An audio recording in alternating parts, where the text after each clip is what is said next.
the SRW-S1, a solid piece of PC gaming gear that still has value as a compact and portable sim racing controller almost 10 years after release.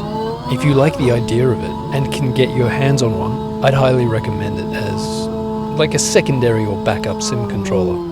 It works on Windows only, that means no Linux, not plug and play anyway.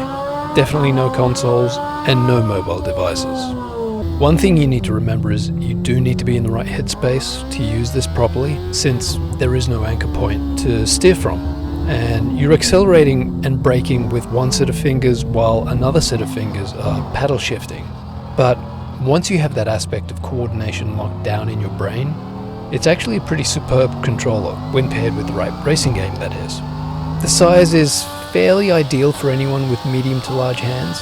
And despite what some reviewers had to say back in the day about the lack of rumble or force feedback effects, this wheel is actually better for not having it. Proper force feedback without a solid base is a terrible idea. Plus that's a mechanical part inside the controller that could easily break over time.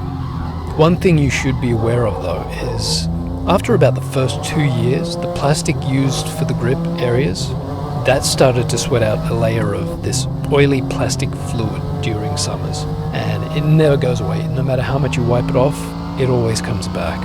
I ended up using some grip tape meant for tennis rackets. To me, the grip tape actually gives a better feel to the wheel, so I'm counting it half as an upgrade rather than a fix. And thanks to the use of an app called FanLEDs, the LED lights on the wheel work with most sim games now, which it didn't for a long time, and that was really frustrating. On top of that, FanLEDs lets you actually fully customize how the lights work, which is really cool if you're that keen. As far as the wheel's functions go, you can use every single feature on the wheel except for the dial with all the assist settings. Those were purely dedicated to settings built into the Simraceway game client, which doesn't exist anymore. You just have to accept that that one component is dead in terms of functionality. Everything else works though. Other than that, the SRW-S1 is all about self-control and precision, and it means you can play a real sim racing game on a decent laptop anywhere out in the wild, or with a VR headset in a very small space. And one thing that's been missing for a long time are proper demonstrations of how this wheel works, and I'm sharing some examples with past and current sim racing games.